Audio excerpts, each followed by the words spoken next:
நீங்கள் ஒரு ஆஞ்சநேயரோட படத்தை தினசரி பார்த்துக்கிட்டே இருக்கீங்கன்னா உங்களுக்கு ஆட்டோமேட்டிக்காக தைரியம் உங்கள் உடம்புல தைரியம் ஆட்டோமேட்டிக்காக இருக்கும். நீங்கள் புதுசாக போயெல்லாம் தேடியெல்லாம் இதை எடுத்துகிட்டு வர வேண்டாம். அதே மாதிரி ஒரு கருப்புசாமியோட படத்தையோ ஒரு மதுரை வீரன் படத்தையோ இந்த மாதிரியான கொஞ்சம் அப்படி வேட்டைக்கு கிளம்புறதுக்கு ரெடியாக இருக்காங்க பார்த்தீங்களா காவல் தெய்வங்கள். சைனீஸ் வாஸ்துவில் பார்த்தீங்கன்னா நிறைய இந்த மாதிரியான சிம்பிள்ஸையோ அதை வந்து ஒரு சின்ன சின்ன சிலையாகவும் கொண்டு வந்து வீட்டுக்குள்ளே வைப்பாங்க. அதை ஒவ்வொரு மூளை முடுக்கில் கொண்டு வந்து வைப்பாங்க. நீங்கள் சொன்ன மாதிரி அந்த 3 கால் கொண்ட தவக்கில் ஒன்று இருக்கும், ஒரு குபேரர் பொம்மை ஒன்று இருக்கும், ஒரு ஆமையோட இது ஒன்று இருக்கும். ஆமாம், இதெல்லாம் ஒரு லக்கை ஏற்படுத்தும்னா நிச்சயமாக ஏற்படுத்தும். இங்கிலீஷ் லெட்டரில் வி அந்த மாதிரியான ஒரு அமைப்பு, அந்த சிம்பிளை டெய்லி பார்த்துக்கிட்டே வாங்க. முதல்ல அது என்ன பண்ணும் உங்களை அப்படின்னா உத்வேகப்படுத்தும், ஒரு பாசிட்டிவிட்டியை கிரியேட் பண்ணும், உங்களை புஷ் பண்ணி ஒரு ஒரு என்னால் முடியலங்கிற ஒரு நிலையிலேருந்து என்னால் முடியுங்கிற ஒரு நிலைக்கு தள்ளி விட்ரும். நீங்கள் டெய்லி ஒரு 15 to 20 மினிட்ஸ் இந்த வீங்கிற இது எல்லாரும் பார்க்கலாம். நான் சொல்கிறது 1லேருந்து 9 நம்பரில் பிறந்த அத்தனை பேரும் இந்த வீங்கிற சிம்பிளை டெய்லி பார்க்கலாம். பட் அது ஒரு மித்தாலஜிக்கல் அந்த மாதிரி நிறைய இப்போ பூதகணங்கள் இருக்கும், அவங்கெல்லாம் இருக்காங்களா இல்லையா, நமக்கு அது தேவையில்லை. இதெல்லாம் என்ன சரி, இந்த யாழிங்கிறது இந்த உருவப்படம் எதுக்கு, இல்லை இந்த உருவம் எதுக்கு அப்படின்னா, இப்போ உங்களுக்கு ஒரு ஸ்கின் ப்ராப்ளம் வந்துருச்சுன்னு வச்சுக்கோங்க. குறிப்பாக இந்த அடுத்து வெயில் காலம் வரப்போகுது. சில பேருக்கு நிறைய பேருக்கு அக்கி வரும் உடம்பு, இந்த கழுத்தில் இங்கே எல்லாம் பார்த்தீங்கன்னா அக்கி வரும். அந்த மாதிரி இருக்கிறவங்களுக்கு என்ன பண்ணலாம்னா அந்த யாழியோட அந்த உருவத்தை கோவிலில் போய் தினசரி பார்த்துட்டு வாங்க.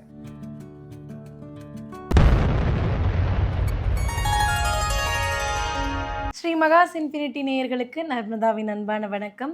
நம்மளுடைய சேனலில் தொடர்ந்து பல்வேறு விதமான ஆன்மீக தகவல்கள் பார்த்துட்ருக்கோம். அந்த வகையில் இன்றைக்கி நம்ம பார்க்க போகிற இந்த ஒரு பதிவில் குறியீடுகள் பற்றியும் அந்த குறியீடுகளை பயன்படுத்துறதுனால என்ன மாதிரியான நன்மைகள் நமக்கு கிடைக்கும் அப்படின்றத பற்றின தெளிவான விளக்கம் கொடுக்கறதுக்காக நம்ம கூட இன்றைக்கி பிரசன்ன ஜோதிடர் அஸ்ட்ரோநியூமராலஜிஸ்ட் டாக்டர் மகாஸ் ராஜா அவர்கள் இணைஞ்சிருக்கிறாங்க. வணக்கம் சார். மனசில் தைரியம், நல்ல ஒரு துணிவான விஷயங்கள்லாம் இருக்கணும் அப்படின்றத பற்றி பேசும்பொழுது இப்போ அதுக்குமே சிம்பிள் தனியாக ஏதாவது சிம்பிள் உண்டா? ஏன்னா வந்து நிறைய பேர் ஒரு காரியத்தை எடுத்து செய்யணும்னு நினைப்பாங்க, அந்த காரியத்தை வந்து செய்கிறதுல ஒரு பயம், ஒரு தயக்கம், நமக்கு எங்கே தோல்வி அடைஞ்சிருவோமோ அப்படின்ற ஒரு நெருடலுக்காக வேண்டி நிறைய விஷயங்கள் செஞ்சு பார்க்காமலே விட்டுருவாங்க சார். ஸோ அந்த மாதிரி இருக்கிறவங்களுக்கு வந்து தைரியம் வரணும், எந்த ஒரு விஷயம் செய்யணுன்னாலும் ஒரு ஜெயம் கிடைக்குதுன்றத தாண்டி பண்ணி பார்க்கணும் அப்படின்ற தைரியம் வரணும்னா என்ன சிம்பிள் அவங்களுக்கு பெருசாக ஹெல்ப் பண்ணும் சார்? பொதுவாகவே நீங்கள் ஒரு ஆஞ்சநேயரோட படத்தை தினசரி பார்த்துக்கிட்டே இருக்கீங்கன்னா உங்களுக்கு ஆட்டோமேட்டிக்காக தைரியம் உங்கள் உடம்புல தைரியம் ஆட்டோமேட்டிக்காக இருக்கும். நீங்கள் புதுசாக போயெல்லாம் தேடியெல்லாம் இதை எடுத்துகிட்டு வர வேண்டாம். அதே மாதிரி ஒரு கருப்புசாமியோட படத்தையோ ஒரு மதுரை வீரன் படத்தையோ இந்த மாதிரியான கொஞ்சம் அப்படி வேட்டைக்கு கிளம்புறதுக்கு ரெடியாக இருக்காங்க பார்த்தீங்களா காவல் தெய்வங்கள். இவங்களோட படங்களை பார்க்கும்போது உங்கள் மனசில் ஆட்டோமேட்டிக்காக ஒரு தைரியம் இருக்கும்.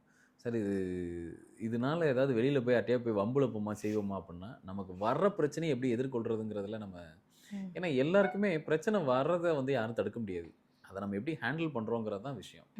அப்போ இந்த மாதிரியான அந்த உருவ படங்கள் இருக்கு இல்லையா, நிச்சயமாக ஒரு தைரியத்தை ஏற்படுத்தும். அதே மாதிரி வாகனங்கள், நான் ஏற்கனவே சொன்ன மாதிரி அந்த தெய்வத்துக்கான வாகனங்கள், ஒரு சிங்க வாகனம், ஒரு புலியோட வாகனம், இதெல்லாம் பார்க்கும்போது நிச்சயமாக உங்களுக்கு ஒரு பெரிய தைரியத்தை ஏற்படுத்தி கொடுக்கும். சில பேர் பார்த்திங்கன்னா டெய்லி புலியை ஒரு படமாக வச்சு அப்படியே டெய்லி பார்த்துக்கிட்டே இருப்பாங்க. இந்த மாதிரி அந்த தெய்வத்துக்குண்டான வாகனங்களை தினசரி பார்க்கும்போது நிச்சயமாக மனசுக்குள்ள ஒரு பெரிய தைரியத்தை ஏற்படுத்திக்கிட்டே இருக்கும். அப்படி என்கிட்ட ஒருத்தர் வந்து ஒரு கிளைண்ட்டு அவங்களோட பையனை கூட்டிகிட்டு வந்தாங்க. சார் அவன் எதுக்கு பார்த்தாலும் பயப்படுறான், இத்தனைக்கு காலேஜ் ஃபைனல் இயர் படிக்கிறாப்புல, எதை தொட்டாலும் பயப்படுறான், ஒரு காலேஜ் பஸ்ஸில் தனியாக போக மாட்டேங்கிறாரு, இந்த மாதிரி வயசு பையன் இந்த மாதிரி தைரியம் இல்லாமல் இருந்தால் எப்படி இருக்கும், இதுக்கு என்ன பண்ணலாம் அப்படின்னப்போ நான் கொடுத்த ட்ரீட்மெண்ட் இது தான் கொடுத்தேன். நீங்கள் இது மாதிரி பண்ண சொல்லுங்கள் பையனை, அவன் ஆட்டோமேட்டிக்காக ஒரு தைரியத்துக்கு வந்துடுவாப்புல. பார்த்தா இப்போ ஒரு 3-4 மாதத்தில் பார்த்தா இப்போ தைரியமாக எல்லா இடத்துக்கும் தனியாக போகிறாரு வராரு, நல்லா டெவலப் ஆகிட்டாப்புல. ஸோ இது ஒரு நல்ல ஒரு என்ன சொல்கிறது, இது வந்து நம்ம வேறு ஏதோ போய் ஒரு பரிகாரம் பண்ணுறதுக்கு பதிலாக நம்ம வீட்டுக்குள்ளே இருந்துக்கிட்டே இதெல்லாம் வந்து நம்மளை மாற்றிக்க முடியும், ஏற்படுத்திக்க முடியும். அடுத்த கட்டத்துக்கு நிச்சயமாக போயிடலாம்.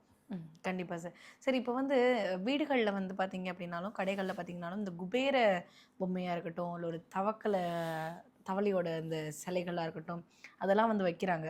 இது வைக்கிறதுக்கு பின்னாடியும் அந்த சிம்பிளுக்கும் ஏதாவது கனெக்டிவிட்டி இருக்கா, இல்லை அது வச்சதுனால வீட்டுக்குள்ளே ஏதாவது நல்ல விஷயங்கள் நடக்கிறதுக்கோ, இல்லை ஏதாவது பணம் வரவு இந்த மாதிரி விஷயங்கள் வர்றதுக்கோ வாய்ப்புகள் ஏதாவது உண்டா சார்? நிச்சயமாக உண்டு. இது வந்து இந்த சைனீஸ் வாஸ்துவில் பார்த்தீங்கன்னா நிறைய இந்த மாதிரியான சிம்பிள்ஸையோ அதை வந்து ஒரு சின்ன சின்ன சிலையாகவும் கொண்டு வந்து வீட்டுக்குள்ளே வைப்பாங்க.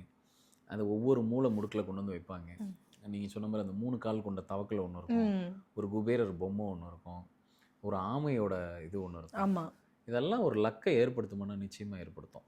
அதில் மாற்றுக்கிறதே இல்லை. இதெல்லாம் நம்ம டெய்லி உட்காந்து பார்க்கலாமா? இது ஏதாவது நம்ம மூளையில் ஏதாவது ஒரு வித்தியாசத்தை ஏற்படுத்துமா? நம்மளை பணம் சம்பாதிக்க வைக்குமா? இல்லை வெறும் பார்த்துக்கிட்டு இருந்தால் மட்டும் போதுமா? அப்போ நம்ம வேலை செய்ய வேண்டாமான்னா, நீங்கள் பார்த்துக்கிட்டும் இருக்கணும், உங்கள் வேலையும் நீங்கள் செய்யணும்.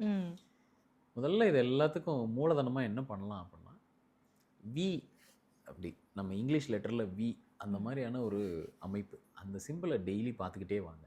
முதல்ல அது என்ன பண்ணும் உங்களை அப்படின்னா, உத்வேகப்படுத்தும், ஒரு பாசிட்டிவிட்டியை க்ரியேட் பண்ணும், உங்களை புஷ் பண்ணி ஒரு ஒரு ஒரு என்னால் முடியலைங்கிற ஒரு நிலையிலேருந்து என்னால் முடியுங்கிற ஒரு நிலைக்கு தள்ளி விட்ரும்.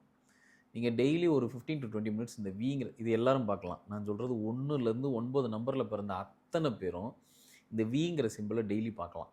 அது என்ன செய்யும் அப்படின்னா, உங்களை அறியாமல் உங்களை ஒரு பாசிட்டிவிட்டிக்கு உள்ளே தள்ளி விடும். இது முதல் வேலை. அதுக்கப்புறம் ஒரு கணபதியோட ஏதோ ஒரு கணபதி, அவர் வந்து உச்சிஷ்ட மகா கணபதியாக இருக்கலாம், ஒரு கற்பக விநாயகராக இருக்கலாம், செல்வ விநாயகராக இருக்கலாம், அவர் ஏதாவது ஒரு கணபதி, இவரோட படத்தையும் டெய்லி பார்த்துக்கிட்டே வாங்க. இது எதுக்குன்னா, முதல்ல ஒரு பாசிட்டிவிட்டியை க்ரியேட் பண்ணோம். அதுக்கப்புறம் நிச்சயமாக நவகிரகத்துக்கும் நமக்கும் ஒரு பெரிய தொடர்பு இருக்குது இல்லையா? அது டெய்லி நம்மளை கொட்டி வச்சுக்கிட்டே இருக்குது. நம்ம படுற ஆசைக்கு ஏற்ற மாதிரி நமக்கு சில பனிஷ்மெண்ட்டை கொடுத்துக்கிட்டே இருக்குது. அதுலேருந்து நம்மளை கொஞ்சம் தற்காப்பு பண்ணிக்கிறதுக்கு கணபதியோட படத்தை தினசரி ஒரு 15 நிமிஷம் 20 நிமிஷம் கொஞ்சம் உற்று நோக்குங்க. அதுக்கப்புறம் இப்போ நான் சொன்ன மாதிரி நீங்கள் உங்களுக்கு ஏகப்பட்ட இந்த செல்வங்கள் தரக்கூடிய படங்கள் இருக்கு இல்லையா? ஒரு தவக்கலையோட படமாக இருக்கட்டும், இந்த சைனீஸ் வாஸ்து இந்த மாதிரியான சிம்பிள்ஸ்லாம் இருக்கு இல்லையா?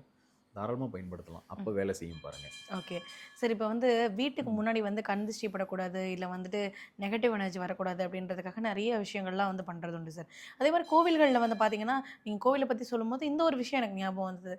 என்னென்னா, யாழியோடைய சிலைகள் வந்து நிறைய இடங்களில் அந்த தெய்வத்தை பார்க்க போகும்பொழுதுலாம் நம்ம வந்து பார்த்துட்டு தான், எல்லா கோயிலையும் மோஸ்ட்லி வந்து எனக்கு தெரிஞ்சு நிறைய கோவில்களில் அந்த விஷயம் இருக்குது. இந்த யாழி அப்படின்றது பார்த்து யானையே பயப்படும் அப்படின்ற மாதிரிலாம் ஒரு விஷயங்கள்லாம் சொல்கிறாங்க. ஆனால் அது உண்மையாக பொய்யான்றதை தாண்டி ஏன் எல்லா கோவில்கள்லையும் யாழி அப்படின்றது ஒரு பிரதானமான ஒரு சிலையாக இருக்குது சார்? அது ஒரு மித்தாலஜிக்கல் கேரக்டர். ஓகேவா? அப்படி ஒரு உருவம் இருந்ததா இல்லையா தெரியாது, நமக்கு தெரியாது. பட் அது ஒரு மித்தாலஜிக்கல், அந்த மாதிரி நிறைய இப்போ பூதகணங்கள் இருக்கும், அவங்கெல்லாம் இருக்காங்களா இல்லையா, நமக்கு அது தேவையில்லை. இதெல்லாம் என்ன சரி, இந்த யாழிங்கிறது இந்த உருவப்படம் எதுக்கு, இல்லை இந்த உருவம் எதுக்கு அப்படின்னா, இப்போ உங்களுக்கு ஒரு ஸ்கின் ப்ராப்ளம் வந்துருச்சுன்னு வச்சுக்கோங்க. குறிப்பாக இந்த அடுத்து வெயில் காலம் வரப்போகுது. சில பேருக்கு, நிறைய பேருக்கு அக்கி வரும் உடம்பு, இந்த கழுத்தில் இங்கே எல்லாம் பார்த்தீங்கன்னா அக்கி வரும். அந்த மாதிரி இருக்கிறவங்களுக்கு என்ன பண்ணலாம்னா, அந்த யாழியோட அந்த உருவத்தை கோவிலில் போய் தினசரி பார்த்துட்டு வாங்க. ஒரு 15 நிமிஷம் உட்காந்து நல்லா அதை பார்த்துக்கிட்டே வாங்க. உங்கள் அக்கி குறைஞ்சிக்கிட்டே போகும்.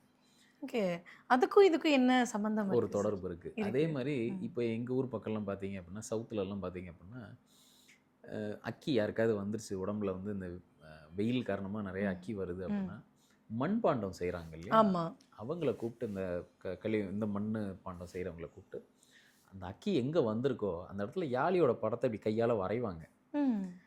ஒரு கொஞ்ச நாள்ல ஒரு வாரத்துக்குள்ளே அந்த அக்கி காணாமல் போயிடும். எங்கே இருந்த இடமே தடமே இல்லாமல் ஓடி போயிடும். ஸோ இதெல்லாம் அப்புறம் கிராமத்தில் இதெல்லாம் ஒரு செய்கையாக, ஒரு நம்பிக்கையாக செஞ்சு இன்றைக்கும் உண்டு. இன்றைக்கும் பார்த்தீங்கன்னா, அக்கி போட்டுருச்சுன்னா அங்கே அதெல்லாம் பயப்படவே மாட்டாங்க. இங்கே தான் வந்து சிட்டி கல்ச்சரில் தான் வந்துட்டு அதுக்காக ட்ரீட்மெண்ட் எடுக்கிறது, அதெல்லாம் அங்கே அதுக்கெல்லாம் அசரவே மாட்டாங்க. ஏன்னா அந்த களிமண் நிச்சயமாக அது பஞ்சபூதம் நிறைஞ்சது தானே. ஸோ அந்த அவரோட கையாலேயே அதை பண்ண சொல்லுவாங்க.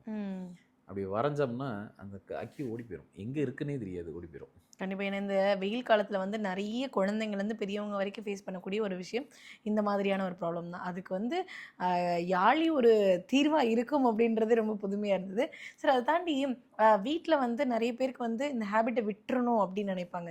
பட் இது விட முடியாமல், இது நல்லாவும் இல்லை, இது வேணும்னு தோணுது அப்படின்ற மாதிரியான ஒரு மனநிலையில் நிறைய பேர் இருப்பாங்க சார். இந்த போதைக்கு அடிமையாக இருக்கக்கூடியவங்க. ஸோ அந்த விஷயத்தை நான் விட்டுறணும்னு நினைக்கிறேன், நான் விட முடியல, அதை மறக்கணும்னு நினைக்கிறேன், மறக்க முடியல, இது இல்லாமல் இருந்தால் என் லைஃப் நல்லாயிருக்கும் அப்படின்னு நினைக்கிறவங்க உண்டு. என் கணவருக்கு இந்த பழக்கம் இல்லாமல் இருந்தால் நல்லாயிருக்கும், இல்லை எனக்கு பிடிச்சவங்களுக்கு இந்த பழக்கம் இல்லாமல் இருந்தால் நல்லாயிருக்கும்னு நினைக்கிறவங்க உண்டு. ஸோ இந்த மாதிரியான விஷயங்கள், போதை, இந்த மாதிரி விஷயங்கள் வந்து வெளியில் வர்றதுக்கு எந்த சிம்பிள்ஸ் ஹெல்ப் பண்ணும் சார்? பொதுவாகவே இந்த மாதிரி இது இன்னைக்கு வந்து ரொம்ப நார்மல் ஆகிப்போச்சு நிறைய பேருக்கு இந்த பழக்கத்துக்கு. அது ஏதோ ஒரு சோஷியல் அந்த மாதிரி ஒரு கட்டத்துக்கு வந்தாச்சு எல்லாரும்.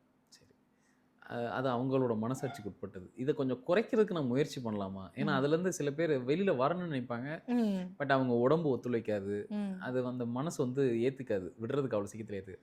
இருந்தாலும் நான் கொஞ்சம் வரணும்னு முயற்சி பண்ணுறேன் அப்படி நினைக்கிறவங்களுக்கு ஒரு சாவி, ஒரு கீ, நம்ம பூட்டுக்கான கீ இருக்கு இல்லையா, சாவி, அதை ஒரு படமாக ஒரு சிம்பிளாக ஏற்படுத்தி எங்கேயாவது நீங்கள் அடிக்கடி பார்க்குற இடத்துல நீங்கள் ஆஃபீஸ்லேயே ஒர்க் பண்ணுறீங்க, செக் பண்ணி பாருங்கள். ஆஃபீஸில் ஒர்க் பண்ணுறீங்க, உங்கள் டெஸ்க்டாப்புக்கு நேராக மேலே ஒரு டேபிள் இருக்குன்னா உங்கள் கேபினில் சாவி படத்தை ஒட்டி வைங்க. சாவியே பாருங்கள், இல்லையே சாவி படத்தை ஒட்டி வச்சுருங்க. நல்லா அதை மட்டும் பார்த்துக்கிட்டே இருங்க, வேறு எந்த கான்சன்ட்ரேஷன் இல்லாமல். உங்கள் போதை பழக்கம் குறைஞ்சிக்கிட்டே வரும். ஒரு சாவி அந்த வேலையை செய்யும். அதை குறிப்பாக உங்கள் ரைட் பிரெயினில் ஸ்டோர் பண்ணிக்கிட்டே வந்தீங்கன்னா நிச்சயமாக என்ன பண்ணுன்னா, உங்களுக்கே தெரியும் ஒரு 6 மாதம் 1 வருஷம் இடைவேளைக்கு அப்புறம் பெருமளவில் குறைச்சிருப்பீங்க. குறிப்பாக ஒரு 365 டேஸ்க்குள்ளே பெருமளவில் உங்களோட போதை பழக்கத்தை குறைச்சிருப்பீங்க.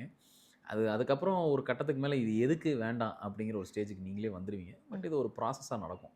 உங்கள் மைண்டு சொல்ல ஆரம்பிச்சிடும், இது தேவையில்லை நமக்கு அப்படிங்கிற மாதிரி சொல்ல ஆரம்பிச்சிடும். ட்ரை பண்ணி பாருங்கள். ரொம்ப நன்றி சார். நன்றிம்மா.